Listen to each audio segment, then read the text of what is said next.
ഞാനിതൊരു ഉപ്പയായിട്ടില്ല കേട്ടോ. പക്ഷെ ഉപ്പയാവുക എന്ന് പറയുന്നത്, മക്കളുണ്ടാവുക എന്ന് പറയുന്നത് ഒരു ഭയങ്കര പ്രത്യേകതയുള്ള സംഭവം കേട്ടോ. എൻ്റെ കൂട്ടുകാരന് ഉപ്പയായ സമയത്ത് അവൻ എന്നോട് പറയുമായിരുന്നു, എടാ ഉപ്പയായപ്പോൾ ഞാൻ എന്താ പെട്ടെന്ന് എവിടെ നിന്നൊക്കെ ഒന്ന് മാറിയ പോലെ. കല്യാണം കഴിഞ്ഞിട്ട് ഇത്ര ദിവസം എനിക്കില്ലാത്തൊരു മാറ്റം ഇപ്പം എവിടെ നിന്നൊക്കെ എനിക്ക് വന്നിക്കണ്. പണ്ടൊക്കെ കുറേ അടുത്ത് കൂടെ ഒരു കാണാൻ രസമുള്ളൊരു ഭംഗിയുള്ളൊരു കുട്ടി പോയി കഴിഞ്ഞാൽ നമ്മൾ വായി നോക്കും.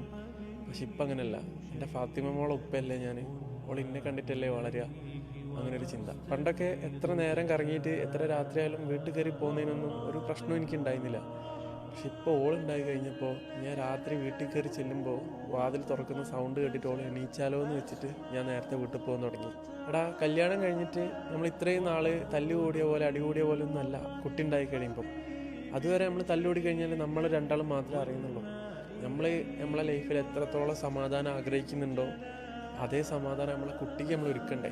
ഒരു മനുഷ്യൻ്റെ ജീവിതത്തിൽ ഒരു കുട്ടി ഉണ്ടാകുമ്പോഴത്തേക്ക് എന്തൊക്കെ മാറ്റങ്ങളാണ്. പഠിച്ചവന് ഓരോ ലൈഫിൽ മാറ്റങ്ങൾ ഉണ്ടാക്കാൻ വേണ്ടിയിട്ട് ഓരോരുത്തരെ പറഞ്ഞു വിടുമെന്ന് പറയുന്നത് എത്ര സത്യമല്ലേ.